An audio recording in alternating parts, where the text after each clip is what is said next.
Hamdan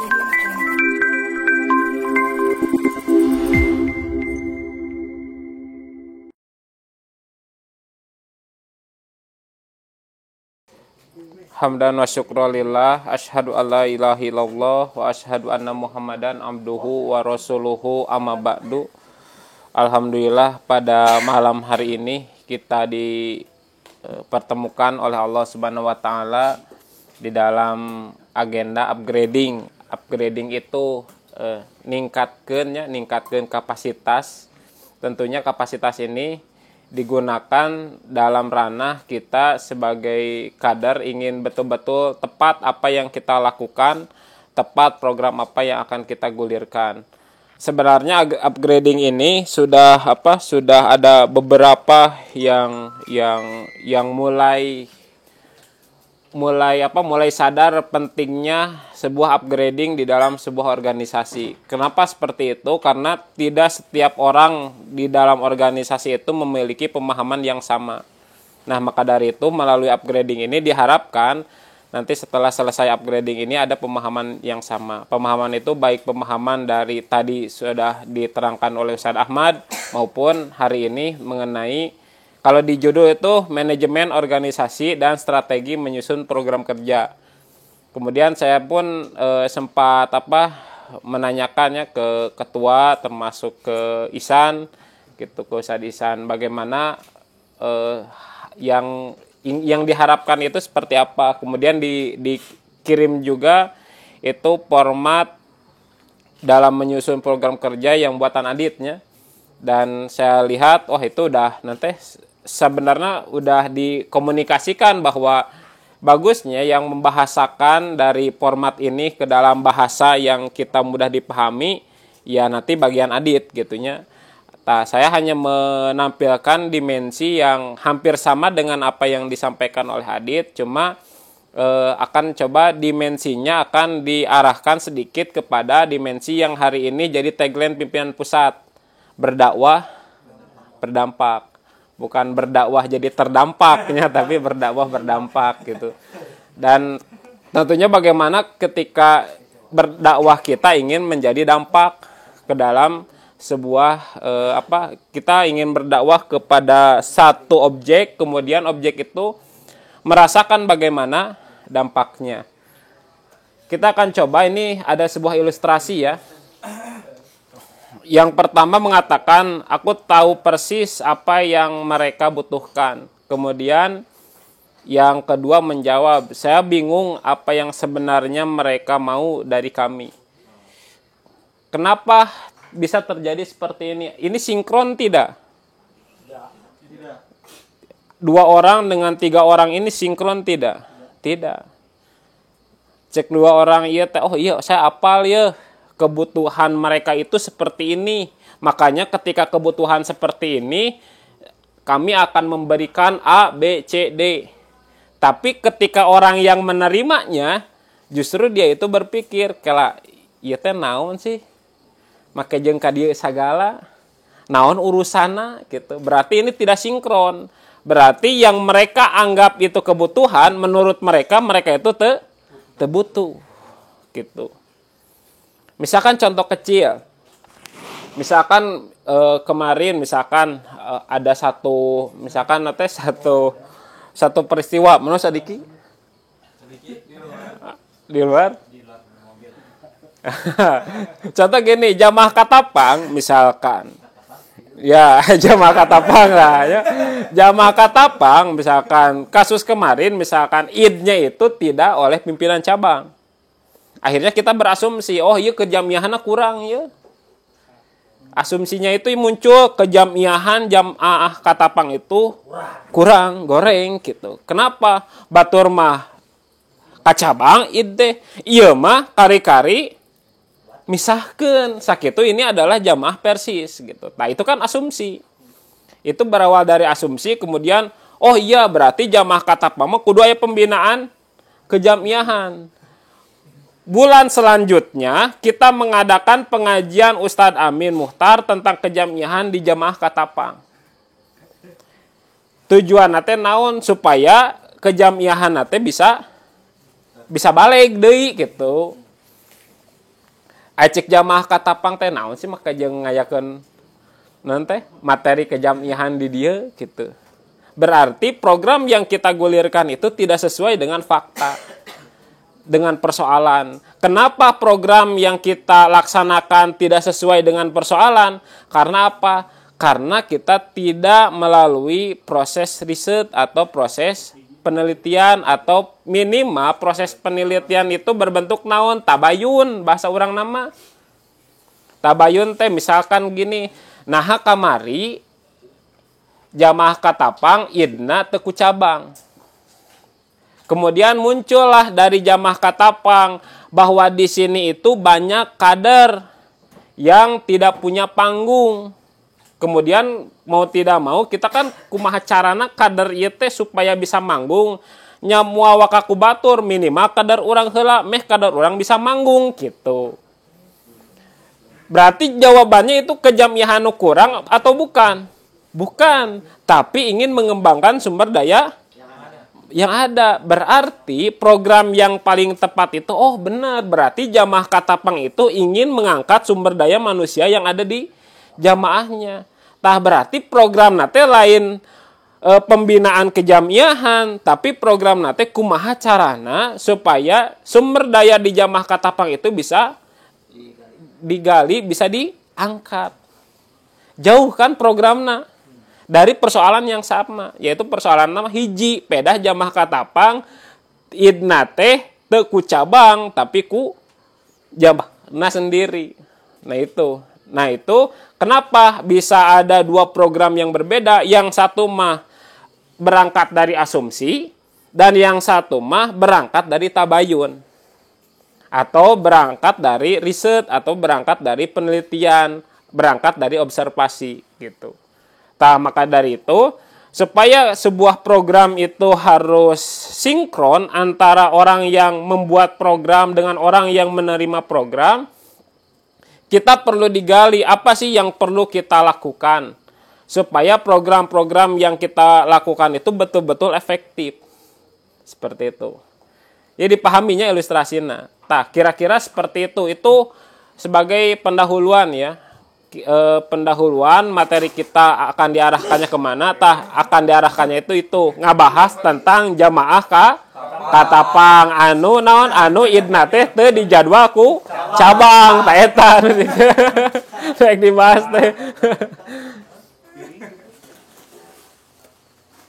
Nah ini makanya ada sebutna ritme dan momentum. Ritme dan momentum di dalam perancangan program, satu program itu harus berangkat dari sebuah data. Kemudian data itu nanti akan memunculkan ide. Dan nanti ide itu akan dijadikan sebuah landasan kita di dalam merancang program. Kemudian setelah merancang program itu diluncurkan. Setelah program itu diluncurkan, maka akan ada data yang baru. Dan data yang baru itu bisa datanya itu lebih baik atau bahkan stagnan. Nah itulah di mana ritme dan momentum ini perlu digali oleh kita ya, perlu dilakukan. Makanya ketika misalkan gini, contoh kemarin kita misalkan bidang jamiah ya sudah ada nanti belusukan jamiah misalkan program kemarin. Itu kan bisa menjadi sebuah program yang sudah diluncurkan ya. Kemudian setelah adanya belusukan itu, apakah jamaah yang menjadi objek belusukan itu ada perubahan atau tidak? Nah, perubahan atau tidak itu menjadi sebuah data bagi kita. Dan bandingkan ketika sebelum belusukan. Ketika sebelum belusukan, si anu itu teka panggih. Tapi setelah belusukan, oh ternyata di jamaah Citeurup aya Bagas. Ternyata di jamaah Murci aya saya teh Hendra gitu kan.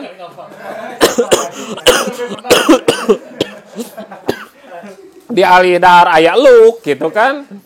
Cahaya. Ya. Gitu nya. Ieu kan baru hungkulnya nu nembe ayeuna Iqbal kan udah terus di Bojong Buah Hijaya Sahdan baru kan. Itu baru hungkul. Oh, ternyata setelah berusukan ada nih data seperti ini. Maka nanti kita kembangkan lagi ide setelah belusukan kemudian datanya berkembang anu asalna ternyata di Citerep itu Rosidin hiji-hijina dan tak tergantikan satu-satunya Laroi Bafih lah seorang nama gitu. Misal gitu misalnya. Tapi ternyata setelah dicek ternyata bukan hanya Kang Rosidin ketika kita berbicara dengan jamaah Citerep.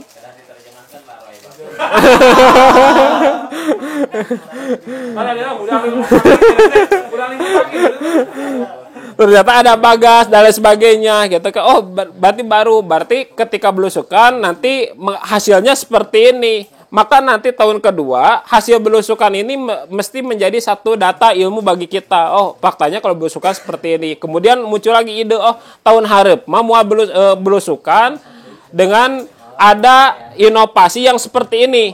Sugan kemah selain Bagas ke aya deui gitu, ternyata kadar-kadar di Citerep yang bisa kita angkat gitu.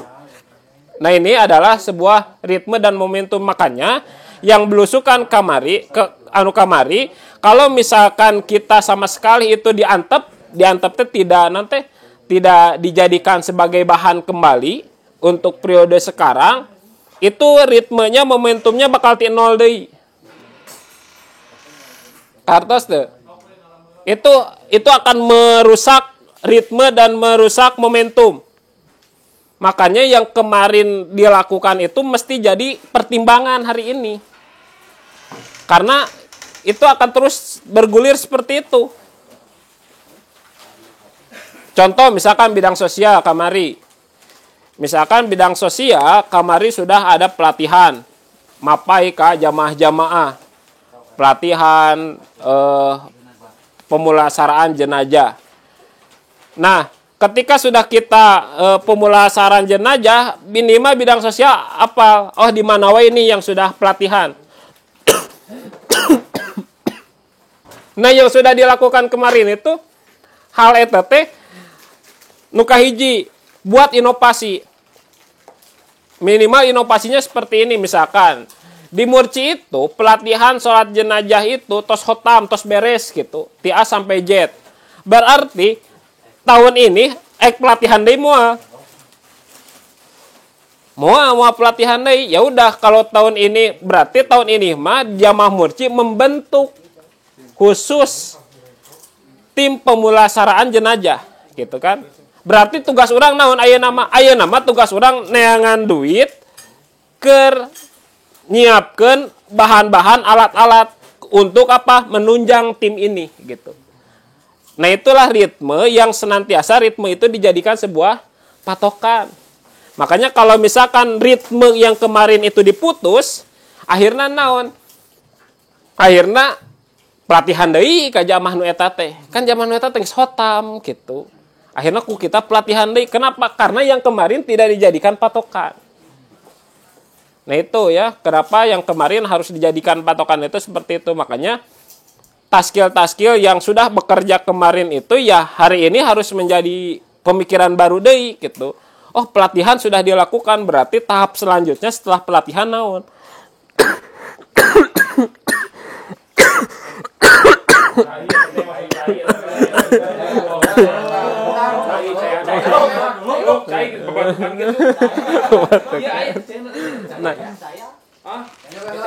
Nah, itulah TGM. Saban ngariung. Batuk kukurupu ketemu batuk ieu mah. Martabak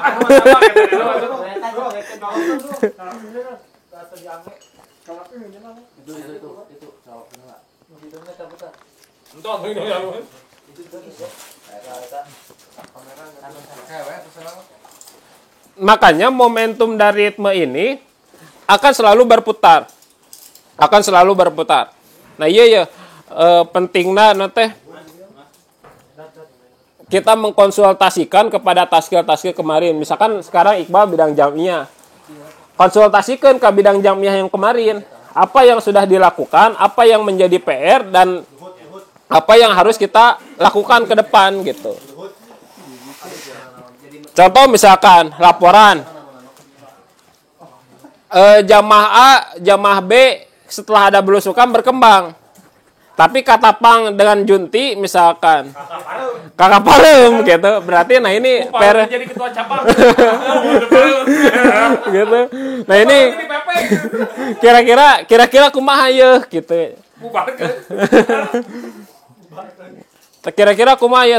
Nah ini dia perlu kita kenapa pramuskar ini menjadi salah satu wahana? Karena apa? Karena salah satunya untuk mempertahankan ritme-ritme yang sudah ada. Terus pendidikan, kita lihat pendidikan kan kemarin sudah berjalan misalkan program A, B, C, D misalkan. Kemudian nanti yang kemarin pun harus menjadi catatan. Oh, catatan kemarin pendidikan itu seperti ini. Dan hari ini ketika kita berbicara mengenai program pendidikan, ya programnya diusahakan harus ada inovasi yang baru lagi gitu. Nah, itulah ritme dan momentum ini perlu terus berputar, jangan sampai beres kepemimpinan itu diputus rantai. Beres pemimpinan, wah pikiran baru deui gitu. Entong, justru yang kemarin itu yang bagusnya kita diinovasi kembali. Nah, ini dia pengarus utamaan program. Tinggal teh pembayannya. Yang pertama yaitu berbasis riset ya. Kayak yang tadi. Jadi riset itu bukan hanya kita riset dengan riset yang serius gitunya, yaitu perlunya di suatu saat kan ada litbang di orang kan, litbang nah. Litbang. Nanti itu bagiannya misalkan riset secara mendalam dan sebagainya. Cuma minimal risetnya minimal model bieu gitu. Ketika ayeuna jamah katapang idna teku cabang itu diriset. Di riset itu minimal di tabayunan, tanyakeun ka jamah katapang naha idna kamari teku cabang gitu. Gitu. Nah, itu adalah sebuah riset ya. Nah, termasuk misalkan Mikdad kemarin sudah mengadakan pelatihan, misalkan di satu jamaah pelatihan nama jamaah ieu tos beres. Kemudian kita riset cik hasil pelatihan kamari tos ngarti can gitu. Tos bisa mulasara jenazah sorangan acan gitu. Oh, tos tiasa. Oh, kalau tos tiasa sok ayeuna mah buat timna, nanti pembiayaan pendanaan naon ku pemuda disokong gitu. Ka jamaah teh gitu. Jadi bahkan nanti ini jamaah ini bisa menjadi prototipe gitu. Nah, itu riset. Jadi riset itu minimal kita mengkonfirmasi kembali, itu riset. Minimal mengkonfirmasi kembali itu riset. Simple nah, orang kemarin seperti Google Form dan sebagainya, itu berbasis riset. Jadi berbasis risetnya minimal tabayun, minimal mengkonfirmasi kembali. Tong ciga tadi ngayakeun weh nanti da berasumsi teh nya wah jamaah katapang eueuh idna teh kusabab kejamihana goreng patut. Akhirna ngaji pengajian Ustaz Amin tentang kejamihan di jamaah katapang, padahal lain kejamihan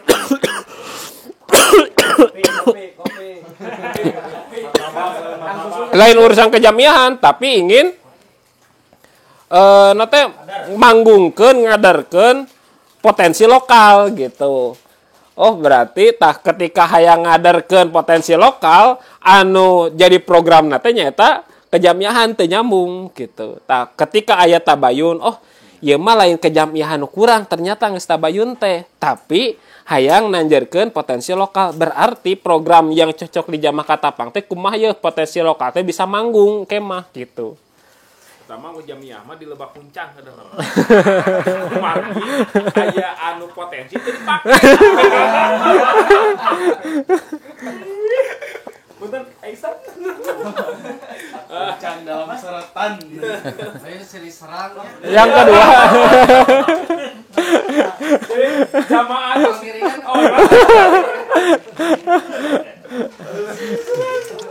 Yang kedua yaitu inovasi perencanaan. Nah, ini adalah salah satu tahap inovasi perencanaan. Biasanya kalau misalkan naik muskarnya biasa muskar ngariung. Ketika ada upgrading ini adalah salah satu inovasi perencanaan.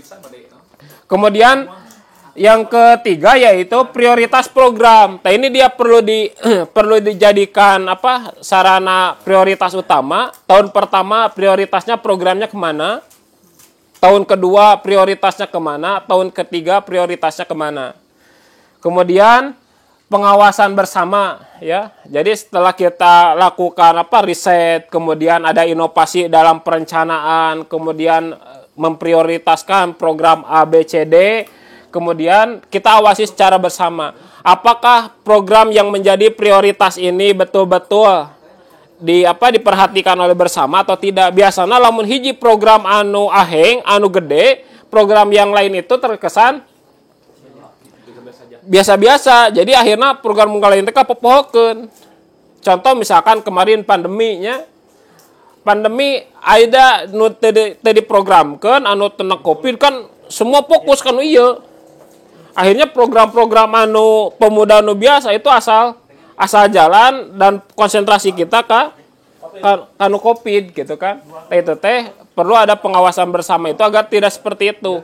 Bahwa sepakat bahwa tahun pertama itu misalkan contoh tahun pertama satu beberes administrasi misalkan, yang kedua memperkuat kaderisasi misalkan, administrasi kaderisasi, maka ketika ini menjadi prioritas, nah inilah yang harus diawasi oleh bersama gitu. Kemudian siklus pembaruan. Nah siklus pembaruan ini misalkan gini, contoh di dalam pengajian Ustadz Amin kita sudah berjalan misalkan yang Jumat Katilu seperti ini, formatnya Ahad keempat formatnya seperti ini gitu.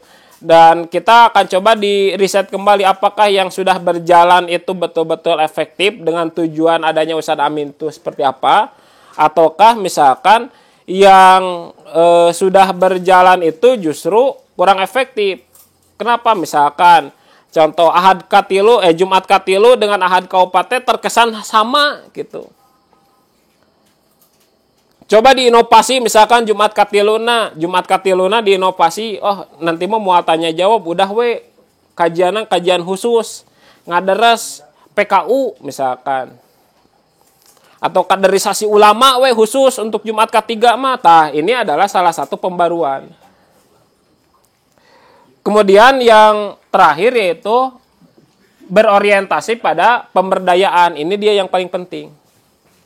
Makanya nanti akan diskemakan bagaimana siklus dari program kerja yang dilakukan oleh Pemuda Persis. Berorientasi pada pemberdayaan. Nah ini dia. Jadi setiap yang tadi dilakukan, contoh tadi Mikdadnya bidang sosial kemarin sudah pembinaan. Tayana kumacarana yang sudah dibina itu betul-betul dipanggungkeun. Aya jamaah anu maut. Iya diibingkeun ya anu tos dibina teh betul-betul dimanfaatkan mereka itu. Diberdayakan. Nah ini perwujudan program yang dilakukan oleh Pemuda Persis. Tinggal teh yuk. Pertama ini menggali potensi kader. Di kita seperti ini. Yang kedua membina kader, yang ketiga memberdayakan kader. Menggali potensi, dibina, diberdayakan.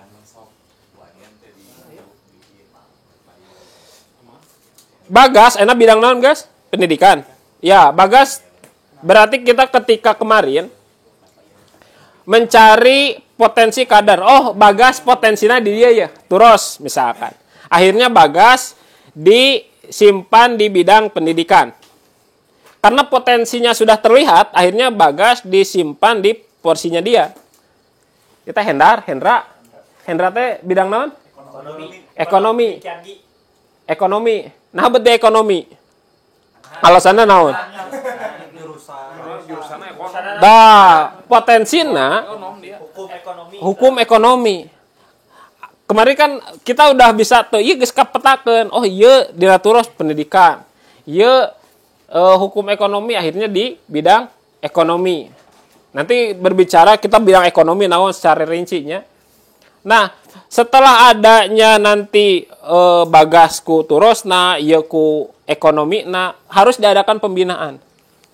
Kenapa saya sering berkata seperti ini? Kalau pemuda di Pemuda Persis tidak ada pembinaan, itu lir ibarat mayit. Ngaranna mah aya, cuma tidak ada ruhnya karena pembinaan itu adalah ruh dari organisasi Pemuda Persis. Bagas pulang dari Kairo, geus tong ditanya, "San, kumaha maca kitabna?" gitu. Da ngomong naon ge sapopoe geus ku bahasa Arab gitu.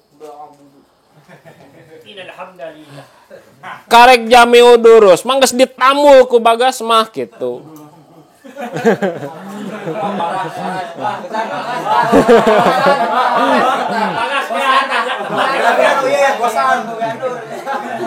Tanya, San, gak sabra kali gitu. Tamat Jamiu Durus cek Bagas teh abi mah cenah genep kali mah karek pemanasan, karek Jamiu Durus mah cenah. Gua geus katambu. Pertanyaannya, apakah yang seperti itu perlu dibina atau tidak? Tetap perlu. Karena apa? Karena pemuda itu bukan hanya membina dari segi kadar intelektual, tapi kumaha carana kadar intelektual itu sinkron aja yang tujuan jamiah. Ayeuna Bagas nya geus katambul Jamiu Durusna, tapi ketika teu sinkron jeung keputusan jamiah, kenaon aya di Pemuda Persis ge ngadon? Ngacak-ngacak nu geus bener gitu.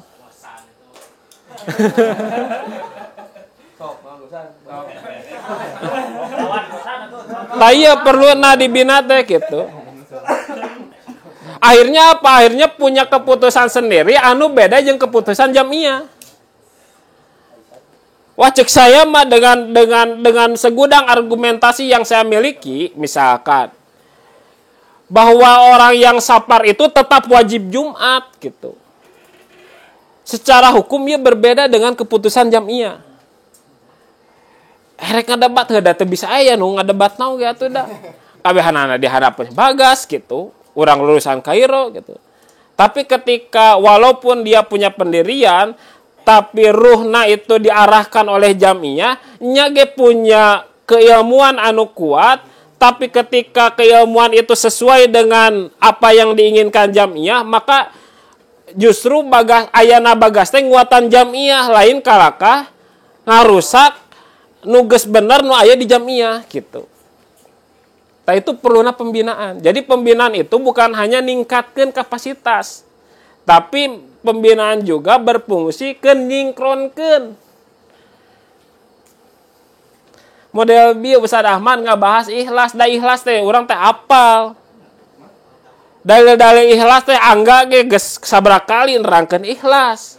Tapi nah Ustaz Ahmad make jeung kedah nerangkeun deui ikhlas dina ranah ieu gitu. Tah ieu teh nyingkronkeun gitu, nguatkeun deui gitu. Bener can geus ikhlasna teh model kieu gitu. Ieu teh Bagas teh non teh ieu lulusan Kairo, S3 teh di Kairo gitu. Maca kitab mah geus lain. Ieu deui gitu teh. Jamiu Durus saya ge ditambul gitu. Tapi ketika kumaha carana Bagas menjadi memperkuat jamiah, ya perlu dibina. Sok sieun nya lulusan Kairo ari geus asup jamiah justru ngacak-ngacak keputusan tos diputuskeun ku jamiah. Sakinten mun jental. Mun jental teh datang ke Bagas teh geus S3 teh mau S3 ya. Datang ka Dewan Hizbah tah di nanti sok hayu urang nanti adukeun kita argumentasi tah itu kan jental bagus justru kudu kitu gitu. Wah kadar PCK Tapang merubah hukum Dewan Hizbah itu tidak menutup kemungkinan karena terbuka gitu. Nah, tapi ketika justru jental ente ngarusaknya tah eta nu bahaya. Makanya di Pemuda Persis itu semua yang menjadi anggota Pemuda Persis wajib adanya pembinaan gitu. Makanya saya pernah nerangkeun model Khalid bin Walid.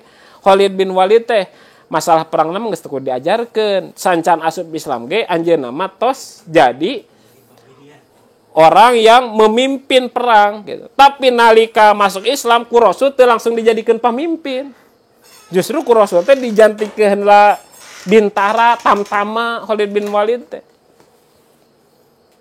Bahkan pemimpin perang ge jeung Khalid lamun diadukeun mah meunang keneh Khalid. Tapi ku sabab Rasul teh terang Khalid teh jalma kare kamari gitu. Perlu dibina. Laras ku Rasul dites cik mata-matai ieu jalmi. Ku Khalid teh atuh nu kieu mah lain gawean kuring atuh ngamata-matai mah. Lain di mata-matai dijokot dibawa tah Rasul di naon mata-matai mah kagok tah dibawa tah jeung jelema-jelemana cenah. Cek Rasul teh heueuh cenah gawean teh alus cenah. Ieu teh cenah.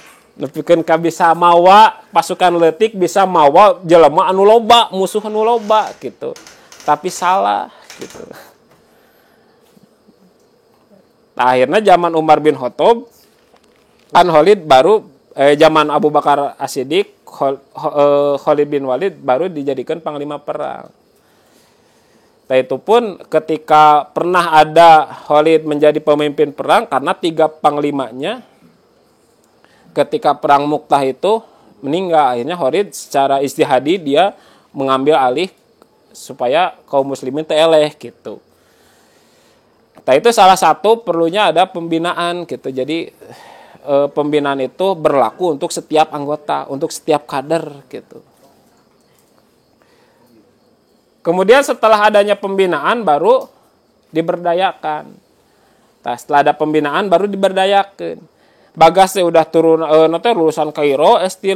Wah, terus dibina ya ruh jamiahna terus sesuai ya. Justru bakal nguatan jamiah baru Bagas diibingkeun. Sok ajarkeun gas jami udurus teh kagosan tah cenah kitu. Turunkeun nu geus ka. Gitu.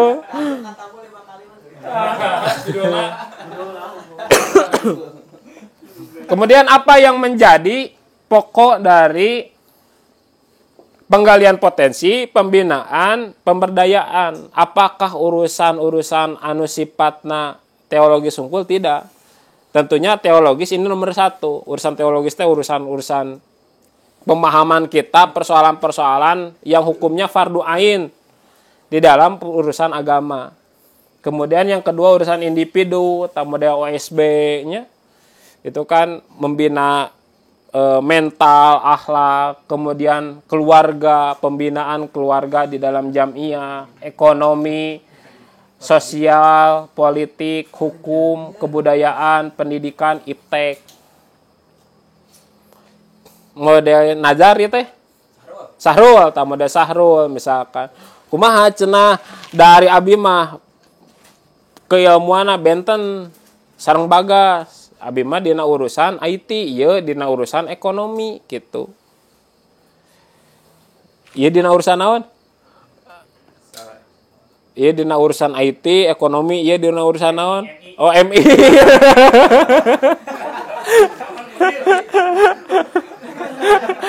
Gitu. Kan beda-beda di pemuda teh gitu. Tidak semua dipaksakan Sahrul harus betul-betul expert. Kan Sahrul misalkan expert dina komputer gitunya. Nah, kada expert oge dina jami'u durus. Harus dipaksakan expert dina jami'u durus. Nah, pertama yang harus kita pahami ketika di pemuda urusan nu fardu ain, ieu urusana tidak melihat latar belakang keilmuan, tidak melihat latar belakang pekerjaan. Contoh masalah sholat, masalah-masalah anu sifatna hukumna wajib urang pahami. Boh Sahrul, Boh Hendra, ini wajib ketika berbicara urusan-urusan anu sifatna fardu ain gitu. Perlu aya pembinaan sifatna fardu ain walaupun dina urusan ekonomi. Tapi dina urusan fardu ain mah tetap semua anggota pemuda wajib. Tapi ketika urusannya itu adalah urusan memperdalam jami'u durus, nah ini dia tidak setiap anggota pemuda Persis wajib gitu. Karena ada kapasitasnya masing-masing. Nah, makanya dirinci, inilah yang menjadi pokok-pokok penggalian potensi kader, kemudian pembinaannya, kemudian nanti diberdayakan. Misalkan Hendra urusan fardu ainnya ya tentu ieu mah dibina di pemuda Persis. Tapi urusan ekonomi misalkan pemuda Persis punya kewajiban ningkatkan kapasitas Hendra sebagai ekonom. Ningkatkan kapasitas Sahrul sebagai ahli IT. Itu ditingkatkan sesuai dengan keilmuannya masing-masing. Nah, nanti Sahrul madaina dakwahna teh via ieu gitu. Via laptop gitu. Hendra madawana teh via ekonomi gitu. Nah itu jadi semuanya keilmuan yang berbeda itu nanti diramu kemudian dijadikan sarana dakwah yang dimana dakwah itu disebutkan dengan pemberdayaan. Tah kieu di pemuda mah perwujudan program teh gitu. Hartosnya menggali potensi kader, kemudian masuk kepada pembinaan, setelah pembinaan nanti diberdayakan. Nah, kemudian kita implementasi secara khusus ini secara khusus. Tadi kan secara general, bahwa secara general ada ritme tadi sudah diterangkan, kemudian arus utama program, kemudian tadi perwujudan program, dan sekarang implementasi. Implementasi ini kita akan kerucutkan kepada bidang-bidang yang terkait yang ada di pemuda. Nah, yang pertama nanti sebelum ke bidang aya wakil ketuanya. Sengaja nanti di ketua nanti ketua mah terakhir gitu yang mengakomodir semua. Membantu ketua melaksanakan tugas hariannya. Yang kedua yaitu menyampaikan pemikiran atau gagasan strategis dan menuangkan secara sistematis kepada ketua. Ya ketua gitu. Bahwa ternyata di jamaah junti teh kieu. Dan itu kan ada hal-hal yang strategis yang disampaikan oleh wakil. Cuma yang paling pokok adalah melaksanakan tugas harian ketua. Jadi wakil teh lain serep. Ketua maut karek we wakil hadir gitu. Gitu. Gitu karek wakil gitu ketua misalkan nanti aya agenda nu lain karek wakil justru wakil itu agenda harian teh naon nya eta ayeuna ngontrol kajian jalan teu eta di eta ku wakil gitu. Kemudian membantu ketua menjalin relasi dan memperkuat ekspansi gerakan dakwah jamiah, memimpin dan mengkoordinasikan semua bidang. Taye yang memimpin dan mengkoordinasikan semua bidang adalah pekerjaan wakil. Kemudian bersama ketua mengelola dan merawat aset jamiah serta mengontrol alur keuangan bersama dengan bendahara. Nah, berarti wakil pun punya wewenang untuk mengontrol. Nah, cenah duit zakat jamiah teh cenah asa gede cenah. Tapi dina waktu sabulan tos habis ai program eueuh gitu misalkan. Ai program eueuh misalkan. Nah, ini dia. Misalkan ku ketua teh kapikir, tak ku wakil kapikir, maka wakil punya hak prerogatif untuk bagaimana caranya mengatur. Gitu. Kemudian bertanggung jawab kepada ketua. Nah, ini sekretaris dan wakil sekretaris. Bertanggung jawab dalam segala urusan kesekretariatan jamiah. Kemudian menyampaikan pemikiran atau gagasan strategis dan menuangkannya secara sistematis kepada ketua. Nah, bedanya kalau sekretaris itu lebih pada kepala kedua. Ari tadi makan wakil mah sama fungsina teh cigah ketua gitu, kabidang nanaon gitu. Tapi kalau sekretaris mah lebih pada bagaimana caranya menyampaikan pemikiran atau gagasan strategis menuangkan secara sistematis di samping urusan-urusan kesekretariatan atau administrasi jamiah. Kemudian menyiapkan penyelenggaraan musyawarah jamiah, membantu ketua sebagai administrator, konseptor, mediator, dan eksekutor dalam urusan-urusan strategis jamiah baik di dalam maupun di luar. Bersama ketua menandatangani surat, perjanjian dan lain sebagainya. Ya. Nah ini dia, bedana dengan wakil seperti itu. Kalau wakil mah tadi ayah nanti punya otoritas ke bidang langsung. Tapi kalau sekretaris mah ieu mah khusus keur ngadamping ketua gitu. Gitu. LWP. Gitu. Iqbal anak dari sana. Iqbal. Makanya surat Taufik sekretaris sudah nyirim surat tugasnya. nanti nyai sekretaris mah menandatangani gitu, nunyian surat mah sahawe gitu, wakil gitu. Sekretaris nyirim surat ya. Numawi di dieu bersama ketua bukan membuat surat, tapi menandatangani surat gitu. Berarti tugas nate naon? Nandatangan. ADM.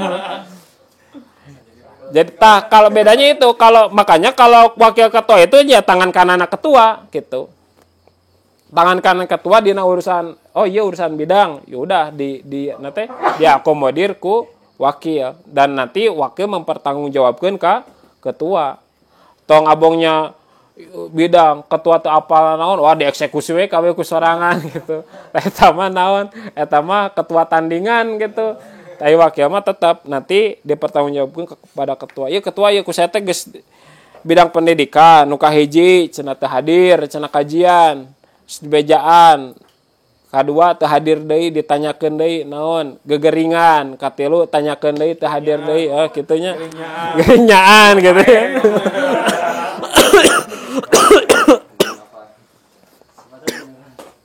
Tah ieu laporanna kieu, tah ternyata selama sabulan hadir teh bidang pendidikan teh kieu gawena teh gitu. Tah itu kan hasil apa yang sudah dia lakukan itu dipertanggungjawabkan ke ketua. Nanti ketua yang memutuskan gitu. Absen. Gitu jadi. Nah, tugas wewenang bendahara dan wakil bendahara. Nanti ada perbedaan naon tugas wewenang bendahara nanti jeung ekonomi. Bersama ketua dan wakil ketua menentukan kebijakan keuangan jamiah. Tapi yang menentukan kebijakan keuangan teh bendahara dan dibarengi oleh ketua dan wakil.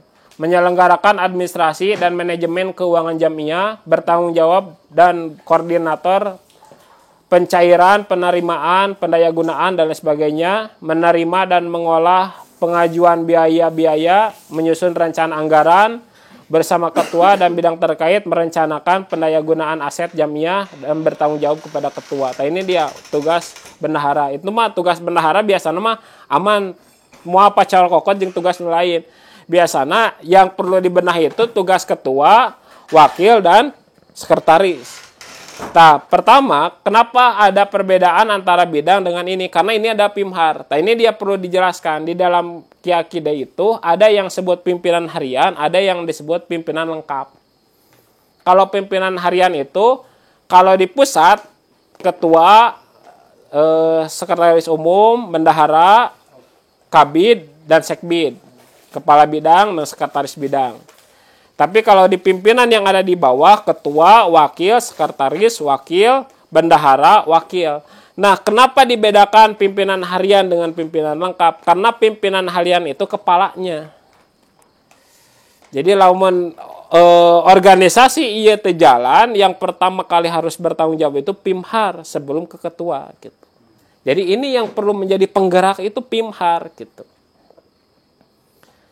Makanya PIMHAR itu aya khusus muspimhar, musyawarah pimpinan harian. Tah musyawarah pimpinan harian itu untuk merencanakan hal-hal strategis yang harus dia lakukan selama sebulan, 1 semester yang akan datang. Harus selesai dulu di PIMHAR. Tong sampai ke PIMHAR, nanti satu PIMHAR dengan yang lain itu tersinkron gitu. Tapi ketika PIMHAR sinkron, kemudian nanti ditularkan. Jadi yang bekerja di bawah itu ya bidang gitu. Ya PIMHAR mengontrol semuanya gitu. Nah, ini dia perbedaan PIMHAR dengan pimpinan lengkap gitu. Kemudian kita masuk ke bidang. Nah ini dia. Satu, yaitu bidang jamiah, yaitu penguatan, afirmasi, dan ekspansi jamiah baik di lingkungan internal maupun eksternal. Di sini jamiah itu adalah kalau misalkan di dalam sebuah rumah, ya yang menjadi pilar utamanya itu yaitu bidang jamiah. Karena secara umum bidang jamiah itu mengatur secara struktur dari atau seluruh organisasi di Pemuda Persis. Makanya ketika bidang jamiah ini tidak berjalan, otomatis bidang-bidang yang lain pun akan terkena imbasnya. Makanya bidang jamiah ini ada dua hal yang harus dilakukan oleh bidang jamiah, yaitu menjamiahkan organisasi dan menjamiahkan anggota atau kadar atau taskil. Contoh misalkan Mikdad bidang sosial, anjeunna ngalongok ka anggota misalkan anu kamusibahan.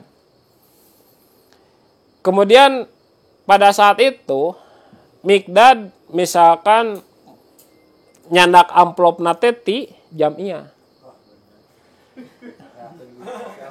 Tapi ketika dia ngalongok, dia mengatasnamakan pribadi. Nah, eta. Ari amplop nanu jamiah, ari ieu mengatasnamakan pribadi. Nah itu teh Nah itu teh tidak diaranan deh gitu. Diaranan. Nah itu teh tidak menjamiahkan anggota, tidak menjamiahkan taskil. Dan tugas bidang jamiah teh kumaha ngajamiahkeun ieu gitu.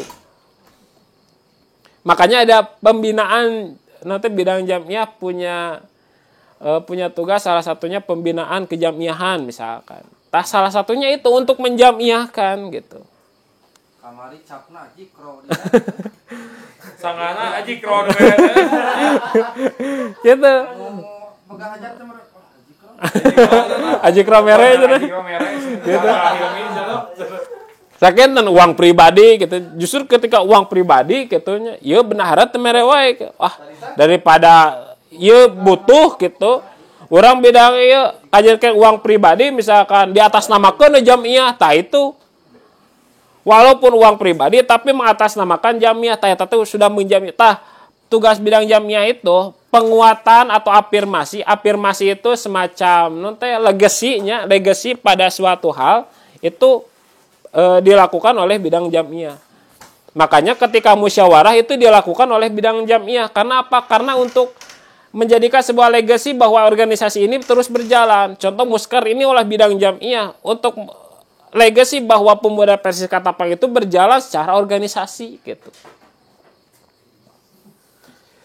Kemudian ekspansi jamiah itu perluasan teritorial dakwah jamiah.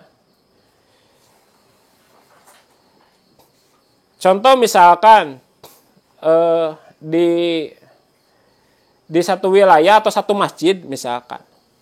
Di satu masjid itu iya bukan masjid. Contoh misalkan Masjid At-Tawun itu.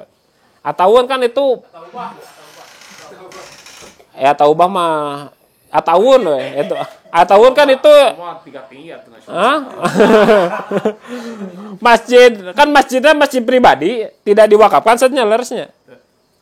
Nah, kemudian bidang jamiah misalkan menjamiahkan At-Tawun. Ada misalkan nanti carana naon aya berdiri misalkan pimpinan Jamaah Pemuda Persis At-Tawun misalkan kayak menjamiahkan itu tak ekspansi. Anu asalna tidak dikuasai oleh jamiah kemudian dijamiahkan.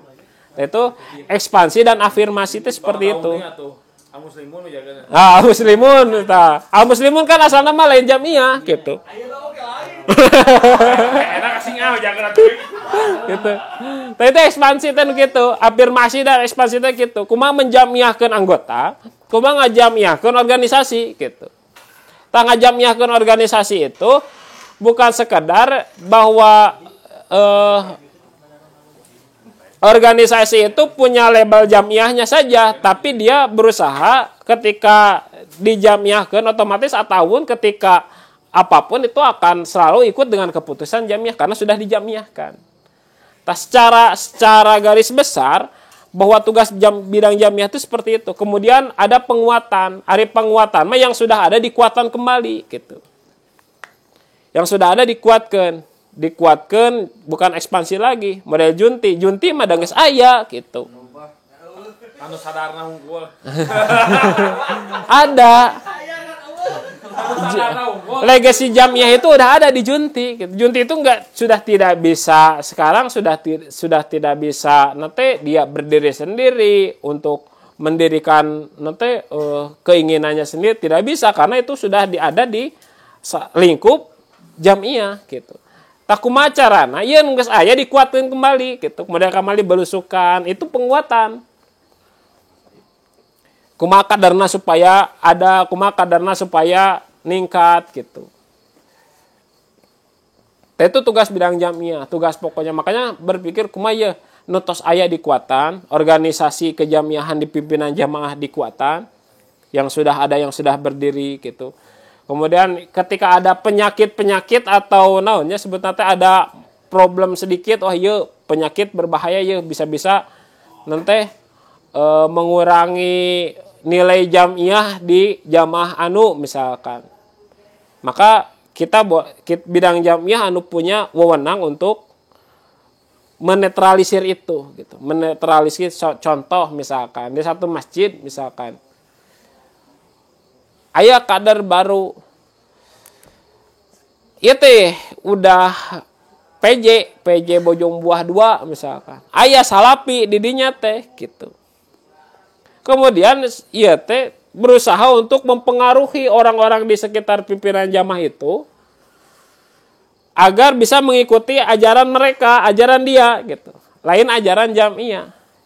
Nah, ini dia penguatan kejamiahan di ranah-ranah itu perlu dibangun. Kemudian PJ anu aya cenah, tapi musker jatara, musjatara misalkan. Otomatis kan ini roda organisasinya tidak berjalan. Maka bidang jamiah hadir di sana untuk menguatkan organisasi itu. Nah, makanya ini dia tugas pokok bidang jamiah, penguatan, afirmasi, dan ekspansi kejamiahan. Kemudian yang kedua yaitu bidang administrasi, yaitu penyusunan dan penertiban administrasi jamiah serta protokoler. Nah, ini dia. Nah, ini yang belum ada, yang baru ada hari ini. Protokoler teh naon? Misalkan ieu mah kasarnanya ketua cabang itu yang mengagendakannya itu misalkan bidang administrasi. Oh, ketua cabang teh jadwal Senin, ya Senin kajian, Sabtu ngantor misalkan.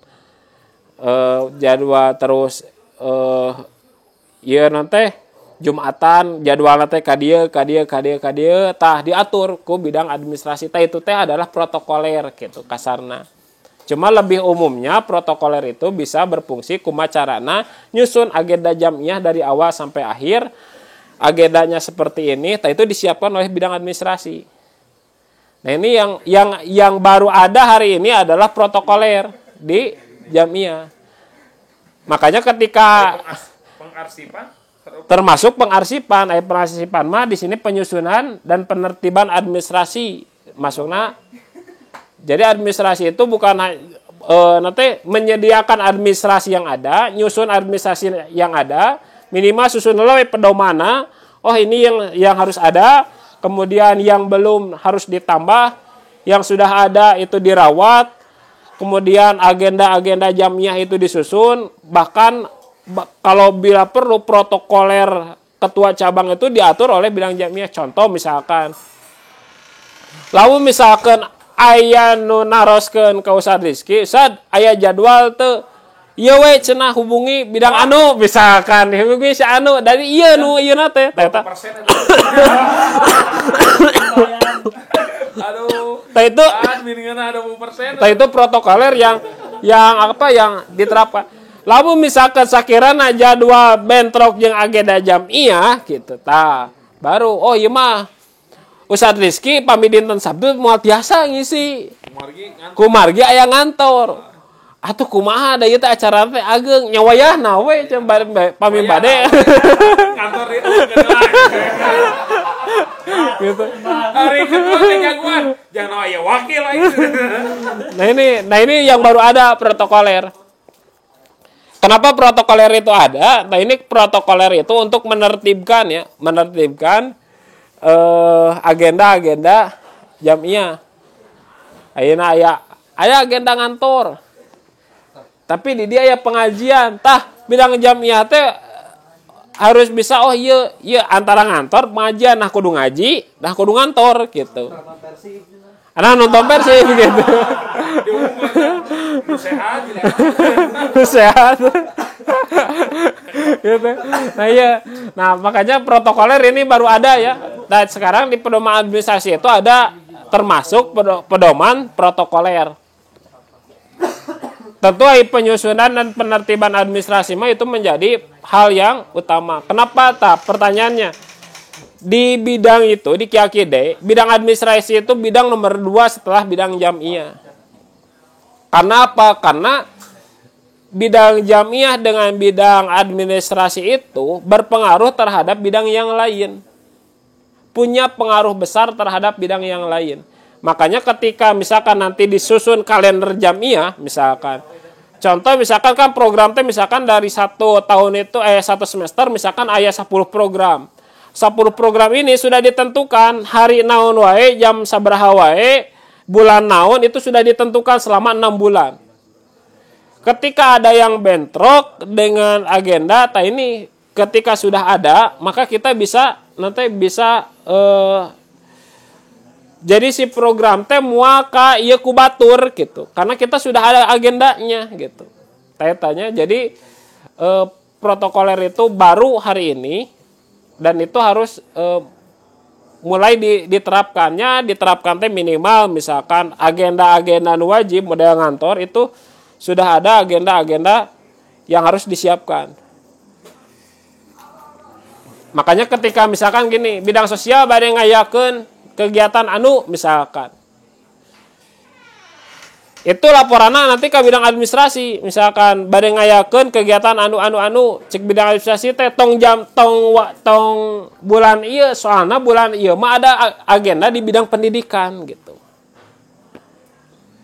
Entong dina poe ieu soalna dina poe ieu mah ada agenda bidang anu. Tah itu protokoler salah satunya. Fungsinya seperti itu. Jadi setiap moal aya misalkan nanti aya bidang ieu anu tadi bade ngayakeun acara kusabab aya acara di bidang ieu akhirna ieu diundur gitu. Tah eta moal kejadian seperti kitu. Karena apa? Sudah disusun oleh bidang administrasi. Tah makanya bidang jamiah dan bidang administrasi itu berpengaruh terhadap bidang-bidang yang lain gitu.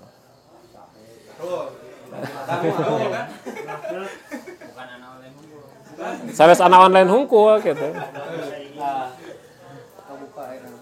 Kemudian yang kedua yaitu rekrutmen dan regenerasi kader, itu mah tugas bidang kaderisasi. Jadi kaderisasi itu tugas pokoknya itu sebenarnya satu rekrutmen. Tapi di sisi lain bidang kaderisasi pun perlu adanya regenerasi teh. Jadi di dia pentingna menggali potensi oleh bidang kaderisasi. Misalkan contoh misalkannya posisi Ustadz Arif misalkan hari ini misalkannya di pemuda gitu kan. Ustadz Arif teh urang teh mau bisa mastikeun ieu teh hirupna teh 20 tahun deui, 30 tahun deui atau isu paget oge bohak teuing maut gitu kan. Teu hafal gitu. Nah harus disiapkan, diposisikan kalau misalkan Ustadz Arif teu aya, saha ieu yang kemungkinan bisa menggantikan peran beliau begitu. Aida misalkan ya. Nah, itu regenerasi. Hah? Betul. Itu regenerasi ya. Jadi fungsi kaderisasi itu bukan hanya menambah anggota, tapi bagaimana caranya dia berusaha untuk melihat potensi anggota.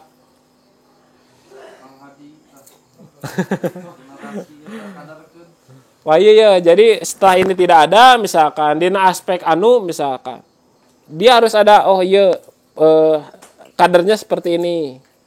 Misalkan ayeuna Sahrul misalkan bidang IT, paham dina urusan A B C D. Tangkete harus ada saha ieu anu bakal nuluykeun.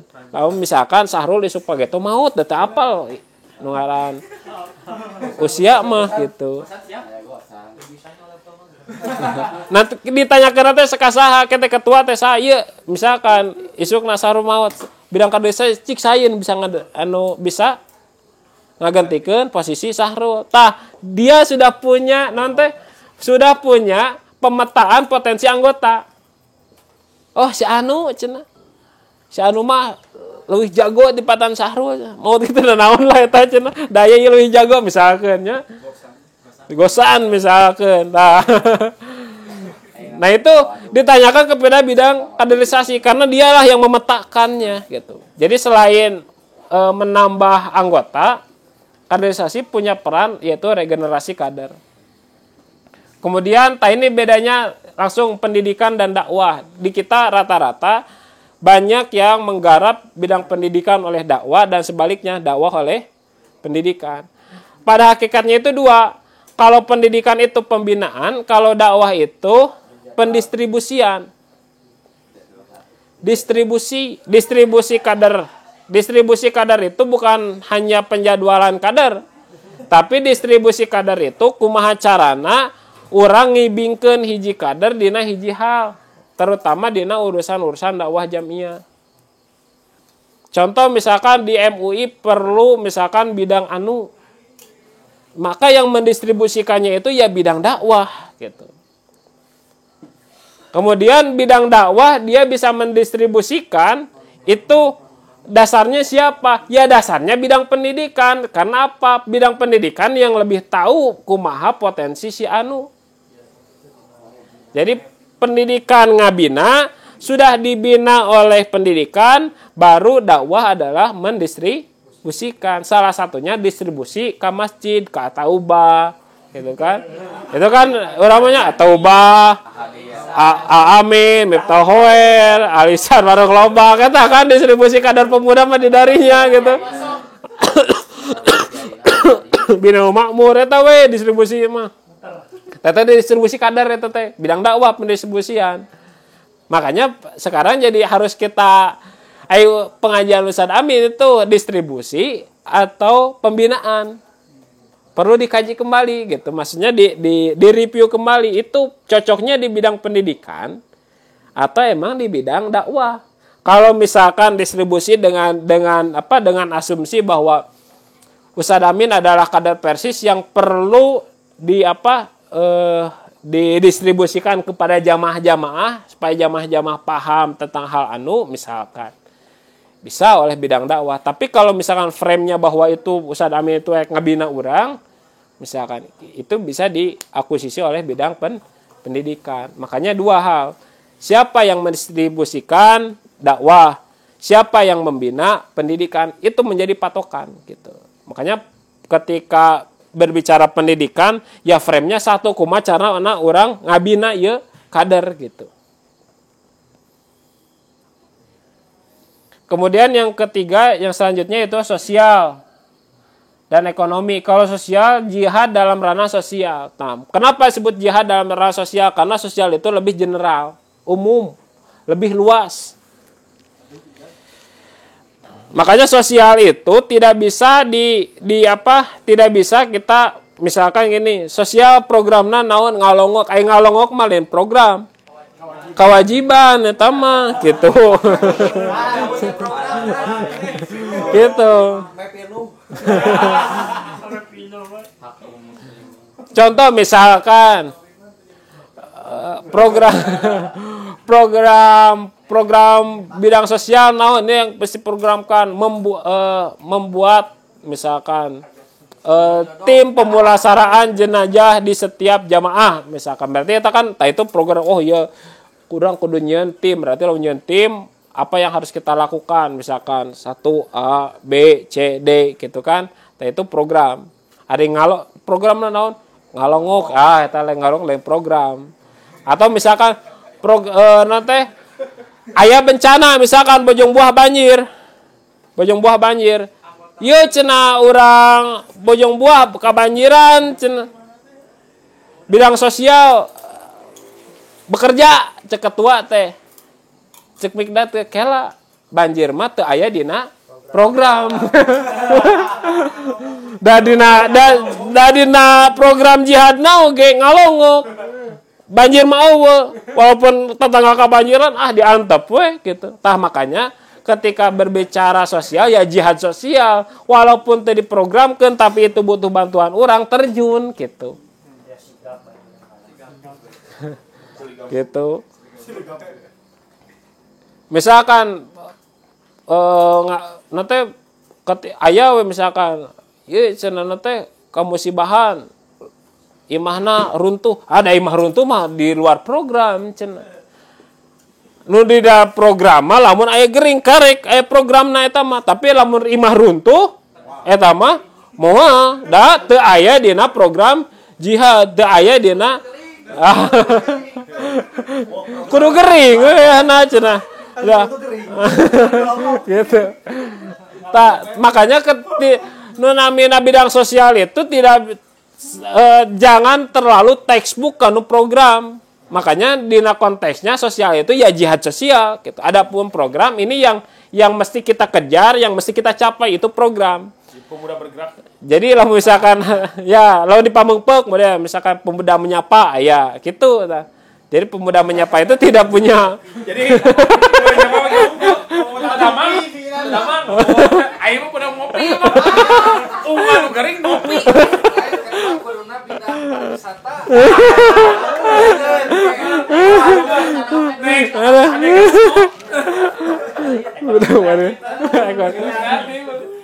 Nah ini dia, makanya sosial itu umum gitu untuk yang jadi program itu yang harus jadi target. Kalau misalkan yang lain-lain tekudu diprogramkeun, tah itu mah sebuah kewajiban sosial. Makanya jihad dalam ranah sosial umum. Kemudian kalau ekonomi membangun aktivitas ekonomi. Aktivitas ekonomi itu bisa berupa kajian, bisa berupa ngumpulkeun para pengusaha, kemudian atau ngumpulkeun misalkan orang nu terjun dagang dan sebagainya. Yang jelas ekonomi itu harus membangun siklus ekonomi. Dan pertanyaannya, apakah ekonomi itu harus yang mendapatkan uang? Rata-rata kieu. Nah, PC teu jalan, da bidang ekonomi na teu jalan, cenah kitu. Kan gitunya. Da bidang ekonomi na teu jalan gitu. Tah, untuk mendatangkan uang itu bukan serta-merta kerjaan ekonomi. Itu yang harus dipahami. Siapa? Pokoknya bidang makumacarana program kudu lending. Tapi untuk urusan keuangan, Pimhar yang lebih bertanggung jawab kumacarana supaya uang itu bisa hadir kalebet bendahara. Dan bendahara punya alat untuk menghadirkan uang, salah satunya yaitu bidang ekonomi. Tah makanya ekonomi itu menjadi salah satunya gitu, bukan satunya gitu. Ekonomi teh jalan geus we kitunya. Makanya kadang aya tugas bidang ekonomi naon? Nagihan iwa gitu. Itu mah tugas bendahara gitu. Jadi ekonomi itu bukan hanya mendatangkan uang tapi membangun sebuah aktivitas ekonomi, bentuknya apapun gitu. Tak boleh jual carana nanti ekonomi jual buku, jual naon gitu kan. atau ngabangun nanti ekonomi umat anu aya di taskil. Misalkan taskil contoh nabungnya hasil tabunganna misalkan atau taskil ngumpulkeun uang, hasil uangna dipakai aktivitas ekonomi atau naon gitu kan. Itu kan menghadirkan aktivitas ekonomi di jamiah. Kemudian ada OSB, olahraga seni dan budaya, yaitu memelihara kesehatan dan kebugaran dan kualitas hidup. Ini dia yang perlu dikuatkan bahwa bukan hanya kebugaran tapi ada kualitas hidup. Kualitas hidup teh nu kumaha? Akhlak, mental, teh pekerjaan bidang olahraga dan seni budaya. Mental dan sebagainya. Kemudian Kominfo. Kominfo tugas pokoknya itu menciptakan citra positif jamiah di masyarakat. Kumaha carana? Nya ge taskil teh saeutik gitu. Tapi citra di batur mah ieu teh urang teh hade gitu. Teh itu tugas Kominfo. Teu apaleun Ajikro teh anu gawena teh ngan hiji 2 orang gitu. Batur mah moal apaleun. Nu apaleun teh naon Ajikro videona aya wae kitu tayang wae. Tah itu kan pencitraannya, pencitraan positif gitu. Tugas nama itu kumaha carana pencitraan positif gitu. Jadi anu ngumumkeun agenda itu lain bidang Kominfo, tapi bidang administrasi sebagai protokoler tadi gitu. Oh, gini kan ada yang teh gawean. Yuk ke kapal ya. Kade kataske agenda hari ini teh A B C D. Itu bidang administrasi.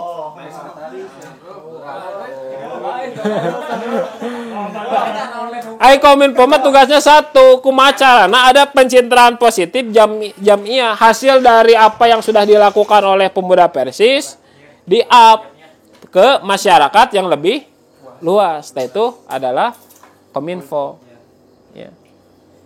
Kemudian yang selanjutnya itu membangun jejaring dan kemitraan strategis. Nah, ini dia. Minimal tuh, minimal ke pemudi atuh. Nah, ini menjamin kemitraan strategis ya. Jadi misalkan kemarin di PD Kabupaten pas ngajabat nih, kami dari pimpinan daerah itu bersama Ketua PD Ustadz Agus silaturahim ke Bawaslu, salah satunya KONI Bawaslu gitunya. Ke salah satunya ke Bawaslu sampai kieu sok pemuda anu hoyong jadi panwas sok we melalui pemuda ku pemuda direkomendasikeun. Insyaallah karena ini adalah rekomendasi pemuda ieu teh bakal dijadikan panwas. Pemuda itu PD itu hanya jadi perantara saja gitu, menjembatani antara kader dengan Bawaslu supaya aya naon anu pas pemilu teh mikdad teh asal nama ngegel curug tapi ayeuna mah aya gawe atuh meunang duit gitu. Tah eta maksudna teh gitu. Nah ini dia maksudnya itu salah satunya itu membangun kemitraan strategis teh untuk itu. Misalkan di nanti kita bekerja sama misalkan berhubungan dengan camat. Saur camat teh cenah ieu teh cenah aya nanti aya program cenah sembako cenah misalkan si artosna teh 40 juta misalkan. Tiasa teh misalkan ku pemuda misalkan di nanti digulirkeun si program ieu teh sok we jadi program pemuda gitu misalkan. Nah, ini dia kemitraan strategis. Kumaha carana kita menyimpan kader atau ngajejehkeun kader ku bidang halo. Caranya itu yaitu kemitraan strategis. Saya teh produk kemitraan strategis bernama gitu. Yaitu ada hubungan SMP Katapang dengan keluarga besar Ustadz Hilman gitu. Ini kan sebutnya kemitraan strategis. Nu akhirnya naon? Aya kader anu dijadikeun guru didinya gitu. Nah, itu kemitraan strategis itu bisa berupa itu. Jadi bisa berupa apa saja. Nu jelas kemitraan strategis ini adalah salah satu hal yang kita bisa lakukan keur ngajejehkeun kader. Apa Sahrul teh punya kemampuan di IT misalkan. Halo mengadakan kunjungan atau menjalin kerjasama dengan salah satu perusahaan IT.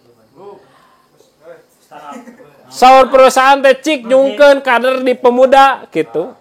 Tah karena sudah ada jejaring teh ya. Ayo we aya Sahrul, ternyata Sahrul diasupkeun. Ru menang didinya gajina sabaraha? Ah, didinya mah mung 15 juta cenah sasasih cenah tuh. Teh itu pemuda itu menjadi salah satu sarana untuk kita ngajejehkeun hiji kader. Makanya tugas hal itu satu mencari potensi jejaring, kemudian setelah ada potensinya, kemudian dibuatkanlah kemitraan strategis yang tidak mengikat tentunya gitu.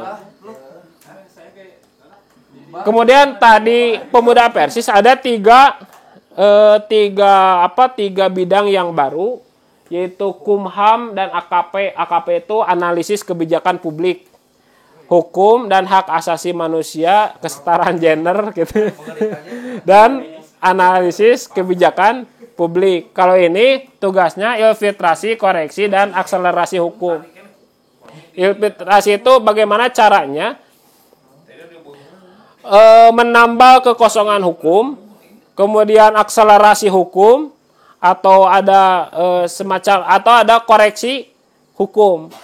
Dan aya disebutkan akselerasi hukum teh untuk memahamkan hukum yang ada di negara kita, kemudian dipahamkan kepada masyarakat. Nah, ini adalah kerjanya hukum, HAM dan AKP. Makanya di Instagram PP Pemuda Persis misalkan kemarin ada tentang isu wacana presiden nanti 3 periode, bagaimana analisisnya. Itu adalah proses akselerasi hukum.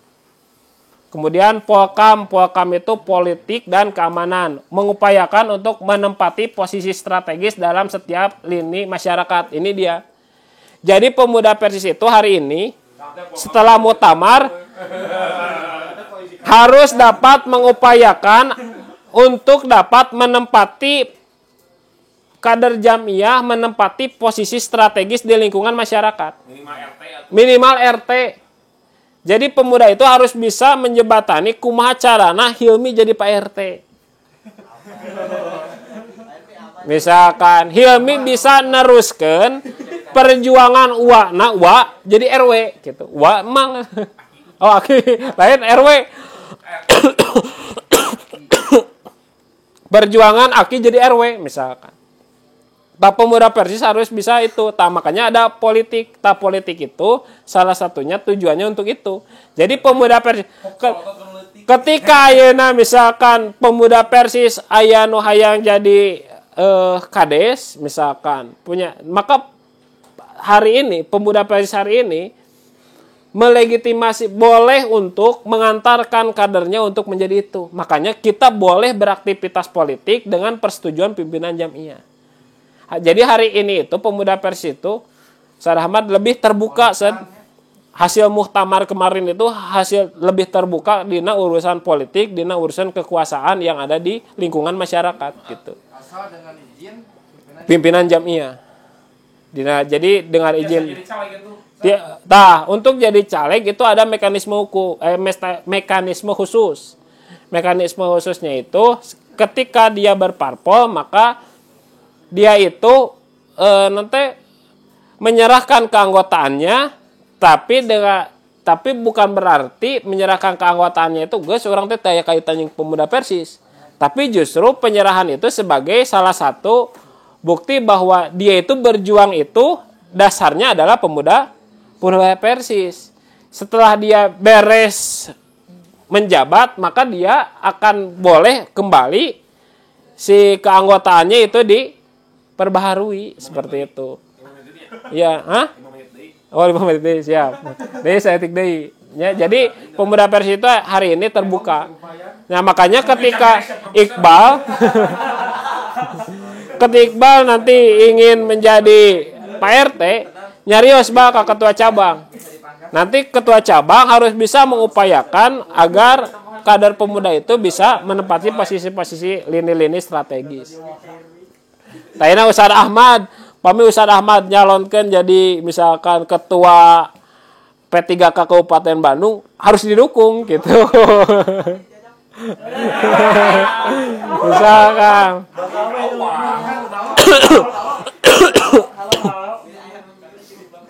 yang terakhir yaitu LH pemberdayaan, advokasi dan membangun kemitraan lingkungan hidup. Ya, jadi pemberdayaan, kemudian mengadvokasi teh nanti propaganda mengenai Citarum, harum dan lain sebagainya, gitunya. Sekarang dari itu Tol teh gitu. Oh, naon? Sodetan.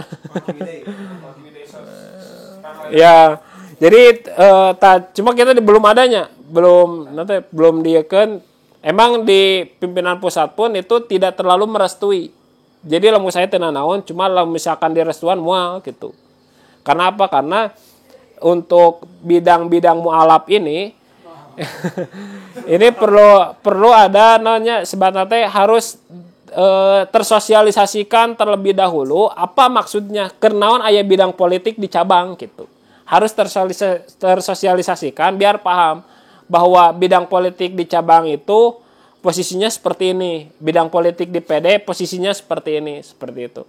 Nah, anu jelas kumacarana untuk ke depan pemuda Persis itu harus menempati posisi strategis. RT-na pemuda Persis, RW-na pemuda Persis, Kades-na pemuda Persis, Camat-na pemuda Persis, Bupati-na pemuda Persis gitu. Ada yang otak duaan. Gitu. Nah itu jadi nanti diupayakan seperti itu. Nah itu adalah salah satu. Ini adalah bidang-bidang yang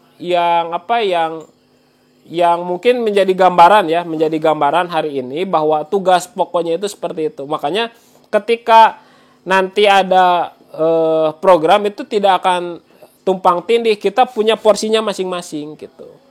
Mereka porsi dakwah dengan pendidikan itu punya fokusnya masing-masing. Dakwah ka dieu, pendidikan seperti ini. Dakwah pembinaan fokusnya pendidikan, dakwah pendistribusian, pendidikan, pembinaan. Itu fokus nate gitu. Dan kesimpulannya yang pertama yaitu kita bermusyawarah. Yang pertama yang harus saya sampaikan sebagai kesimpulan yang pertama yaitu alur yang kemarin sudah dilakukan itu harus dipertahankan, dijadikan sebuah rujukan untuk hari ini bermusyawarah gitu. Alur yang sudah dilakukan untuk menjaga ritmenya. Kemudian jangan lupa unsur tabayun, observasi, minimal naroskeun, nah junti beuteung jalan itu perlu dilakukan sebelum kita langsung ngaeksekusi. Wah, junti misalkan dibukukan, tong akan dibukukan minimal eta heula proses tabayun dulu. Itu mulai dari proses research. Kemudian tadi naingkat yang akhirnya intinya dari proses itu kumacaranya adanya pemberdayaan kader.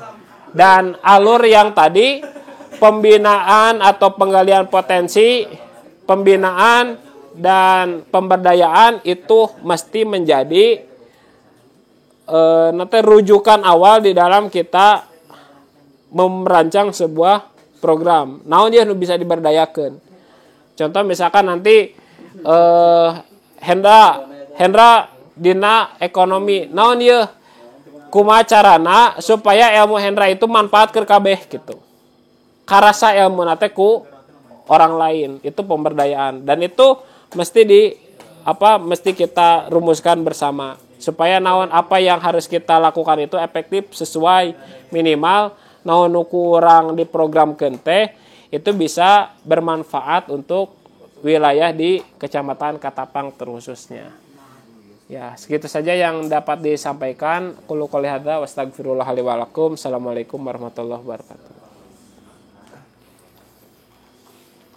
Jazakallahu khairan kepada Taufik yang sudah memaparkan materinya.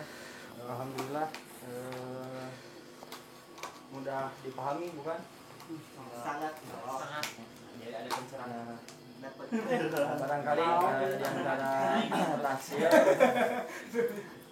ada yang mau didiskusikan terlebih dahulu. Silakan. Kalau tuh bantuan butuh orang lagi ya. Bosan dari Temarau. Mangga. Bosan. Kan perkawis bilang halo. Ya. Halo. Halo. Jujur saya baru pertama kali ditunjuk jadi halo. Ya. Ke Bang Ros ya kan? Nah, tugasnya tuh mau membangun dengan kemitraan strategis. Ya. Nah, sebelum ke sana tugas yang paling dasar gitu. Kan sebelum menuju ke sana. Ya. Betul. Yang harus dijadikan modal gitu supaya nantinya tidak bingung melangkah gitu. Kan kalau misalkan penjaga teman jadi jelas melangkahnya. Ya. Yang harus dimiliki dasarnya seperti apa sih? Ya. Halo itu yang pertama itu jangan terfokus di kantor. Tong fokus teuing di kantor pemuda. Ya. Banyak komunikasi, seueur silaturahim, ngobrol kayak itu ka dieu gitu. Mudah-mudahan nanti pun ketika kita banyak silaturahim, ngobrol kayak itu ka dieu, oh kabuka. Oh geuning pemuda teh bisa di dieu. Pemuda bisa di Karang Taruna geuningan. Modalna Cilampeni kan. Cilampeni Karang Taruna ku pemuda, naon ke pemuda itu teh bukan kolot orang bisa nempatkeun ayeuna Desa Cilampeni banyak ku pemuda itu tidak langsung bisa gitu. Tapi ada penjajakan terlebih dahulu. Tah, ya minimal yang kita bisa lakukan penjajakan heula misalkan. Tapi penjajakan teh bukan hanya di faktor eksternal hungkul, bisa dengan internal. Misalkan penjajakan dengan pemudi, penjajakan dengan nanti dengan Persis, dengan Persistri gitunya.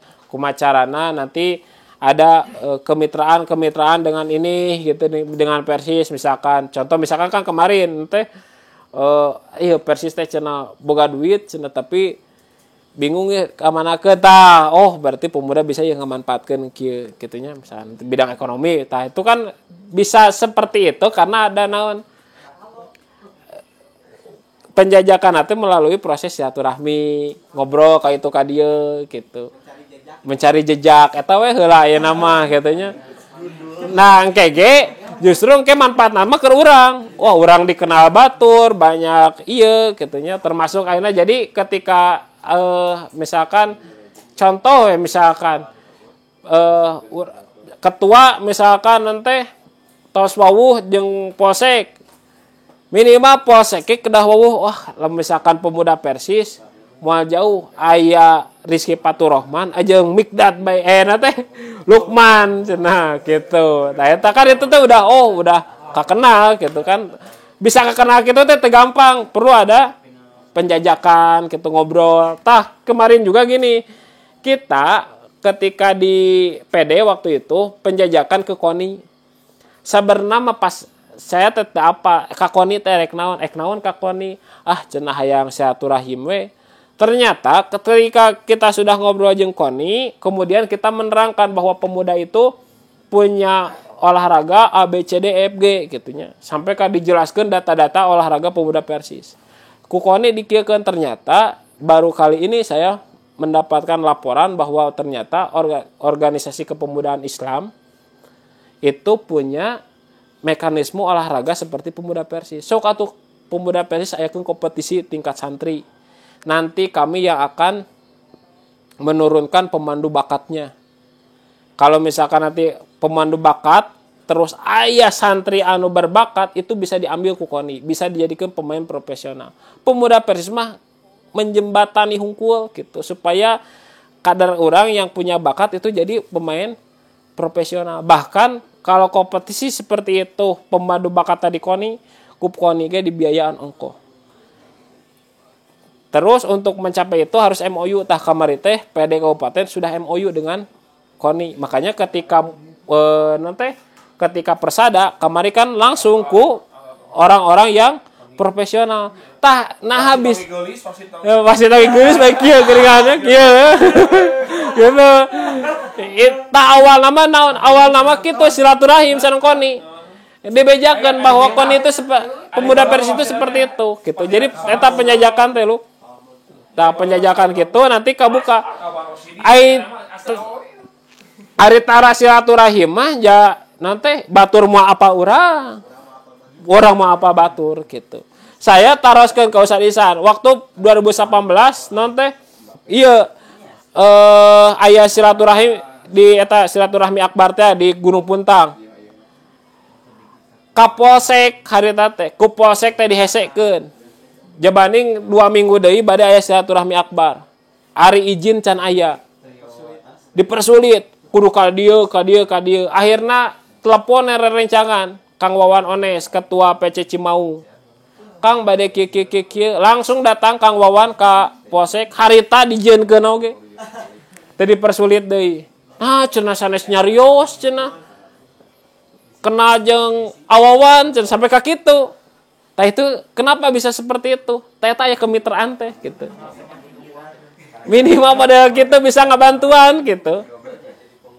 Jadi penghubung gitu. Tah eta perluna aya non teh komunikasi silaturahim minimal eta we. Jadi tong terpaku di kantor ke Lukman mah henteu ngantor ge teu nanaon. Transport menang. Gitu aja. Jadi penjajakan gitu nya.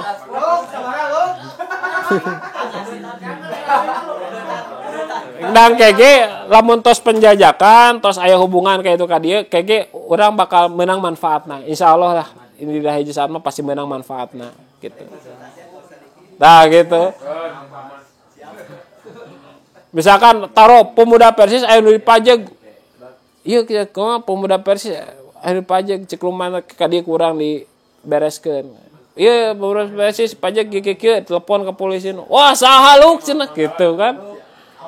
Aman gitu dah eta. Jadi bisa memanfaatkan dan itu bisa terjalin ketika ada silaturahim. Tama Dewa Sogiri alus silaturahimna eta teh.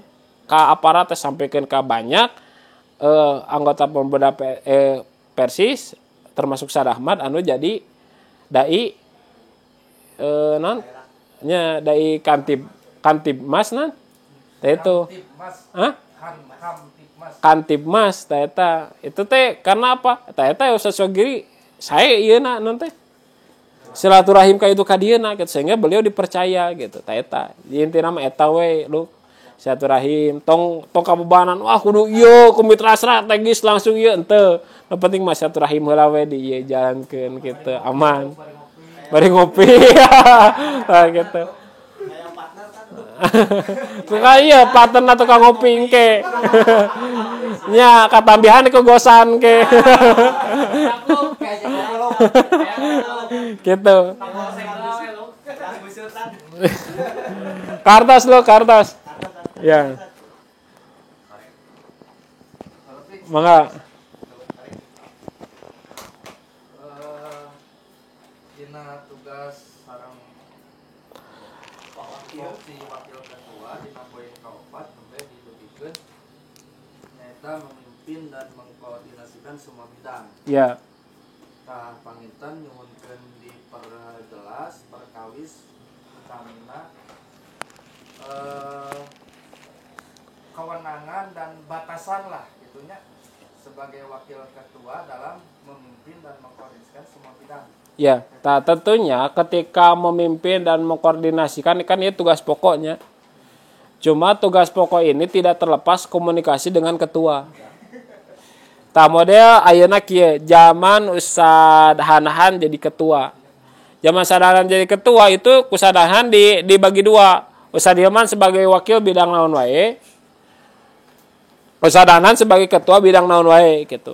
Tapi kalau misalkan nanti tugas khusus dari ketua misalkan Hilmi semua bidang koordinasikeun misalkan. pimpin rapat dan lain sebagainya, kontrol mana bidang nu jalan mana nu teu. Ketika aya ketua misalkan parentahna semua bidang seperti itu, maka semua bidang garap gitu. Makanya pertama ngamimpin sebenarnya yang mimpin itu nanti wakil, tapi tetap dipertanggungjawabkan ke ketua. Maksud dipertanggungjawabkan ke ketua teh dan nu tanggung jawabna kalau kumaha ge ieu mah ketua gitu. Gitu udah hari tetap ketika ayeuna bidang nu teu jalan, kita mah sebagai wakil satu mengontrol kenapa bidang ini teu jalan. Jadi entong ka nanti sebenarnya ketika sudah diberi wewenang itu tong kagok. Kan biasanya kagoknya aduh aya kene ketua urang teh langsung nanti notau gue. Misalkan tadi lah batasan. Apakah misalkan sebagai wakil itu boleh misalkan menteama dina grupnya ketua bidang pendidikan misalkan kumaya kajian misalkan minggu depan apakah kajian atau tidak? Boleh. Apakah wewenangnya sampai ke sana? Ya, boleh. Justru kalau memang wakil teh hanya melaporkan bidang ke ketua. Ya, wewenangnya sampai ke sana. Wewenangnya jadi gini. Wakil itu ketika ayeuna wakil melaporkan ke ketua, tentunya wakil harus aya tindakan heula gitu. Wakil harus ada tindakan dulu. Jadi tong kieu, wah bidang anu teu jalan ye, laporkeun we hungkul ka ketua. Tapi wakil tidak pernah berkomunikasi dengan bidang terkait gitu.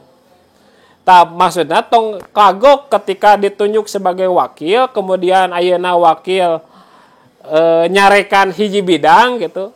Sebenarnya tong kagok gitu. Ketika itu karena apa? Karena apa yang dilakukan oleh wakil itu adalah tugas ketua anu diwakilkeun ka Hilmi gitu. Bab eta teh kuduna mah ketua hakikat nama hanya diwakilkeun urusan itu ka Hilmi. Maka dari itu harus selesai dengan ketua. Harus selesai itu ranah apa saja yang mesti kita koordinir gitu. Ranah apa saja yang mesti kita kontrol gitu. Aya cek ketua teh kieu tos we mi cenah. Hilmi mah anu keur bidang mah ku abi. Tugas Hilmi itu ketika ketua perintahnya seperti itu, maka iya tugas ieu nu kedah dilakukan. Misalkan wakil mah ngabaya atungkul we cenah. Misalkan keur ieu mah ku abi gitu nya. Atau misalkan gini, misalkan lamun aya misalkan tugas kalau misalkan ada bidang yang jalan misalkan sok we non teh emutan gitu. Lamun aya nu teu jalan antep keun eta mah urusan nabi misalkan kitu nya. Misalkan bidang pendidikan jalan. Oh iya bidang pendidikan jalan berarti karena jalan ieu mah ranah urang, kurang diemutan kitu nya, dikuatan. Dakwah teu jalan. Misalkan karena ketua geus bere sudah memberikan batasan nu teu jalan mah entong ku wakil tapi langsung ku ketua misalkan. Antep we. Entong nguruskeun bidang dakwah nu teu jalan gitu. Da eta mah lain urusan urang, eta mah urusan ketua. Maka ketua anu langsung terjunna. Makanya harus selesai dengan ketua. Obrolan dengan ketua, mana ranah wakil, mana ranah ketua. Da anu ngaran wakil mah kaki tangan dari ketua. Jadi kontrol anu. Lamun misalkan ketua teu nitah, tanya. Ketua arek nitah saya belah manana gitu. Tah gitu. Gitu mi. Ya saya di-clearkeun ya dua nana ya gitu. Lamun ketua teu nitah, tanya ku ente, ranah saya belah mana gitu. gitu misalkan ditahan teu ieu teu kitu nya tah. Tapi jadi kadang kieu karena kita bukan produk muscabnya urang mah nya misalkan wakil itu produk ketua bukan produk muscab. Ketua mah kan produk muscab. Erek nitah teh kagok da urang mah lain ketua gitu kan. Aya kadang seperti itu. Tapi ketika sudah dimandatkan justru eta tugas ketua teh aya di Hilmi gitu sebenarnya gitu. Nah, jadi gitu aja. Ketika dina ranah-ranah tertentu nyanyi ya gitu. Gitu makanya Eta mi tah siga ieu misalkan Adit atau Aldi pengen disuguhkeun SPD cek ketua teh izinan ajak wakil teh ketanya heula ka bidang kaderisasi gitu. Jadi saya kaderna teh nah itu bisa itu. Jadi memanfaatkan nanti bisa memanfaatkan pihak yang lain ya.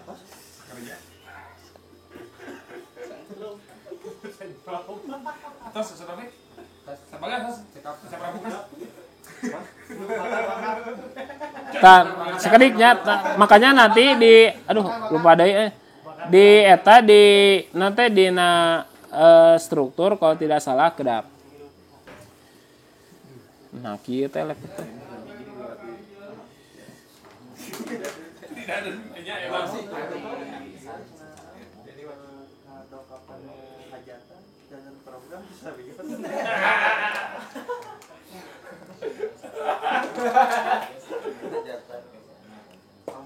Sadapi tahu misalnya eta hajatan memberikan program sosial. Nambahin program. Lumayan we daripada henteu atuh eta mah tuh. Nah, ini dia. Nah, makanya posisinya seperti ini. Tuh. Justru nu langsung ke bidang itu yaitu wakil ketua posisinya. Termasuk mengkoordinasikan dengan ini gitu. Jadi wakil ketua teh lain di tukangan ketua di dia. Ai lamun di tukangan ketua maot karek we wakil hadir gitu. Jabatan apabila gitu. Apabila ketua sakit, Gitu. apabila ketua maut. Eta mah jabatan apabila, tapi justru wakil di ketua di dia. Jadi loba geunahna sebenarnya menjadi ketua teh gitu. Urusan bidang ketua. Wakil ketua. Urusan mikir sekretaris. Urusan duit bendahara gitu. Urusan ketua mah naon? Surga jeung neraka. Gitu. Cek ieu. Ayeuna arah pemuda Persis tahun pertama naon, kadua naon, katilu dit pangmikirankeun. Mi bisi aya program teh jalan sok pangiekeun. San ieu pangiekeun keuangan. Sebenarnya kitu, sebenarnya mah kitunya. Lamun ketuana yang digegenah, tapi lamun ketuana segala kusorangan mah kadang aya wae gitu. Soalnya naon teu percaya ka batur. Nah gitu. Tah aya ketua misalnya sagala kusorangan loba teu percaya ka batur. Padahal tugas ketua itu nanti gampang, cuma pertanggungjawabannya emang semuanya dipertanggungjawabkan oleh ketua gitu. Nah, makanya strukturnya model kieu ya. Wakil tuh di bawah ketua anu langsung mengkoordinasikan kanu seluruh bidang.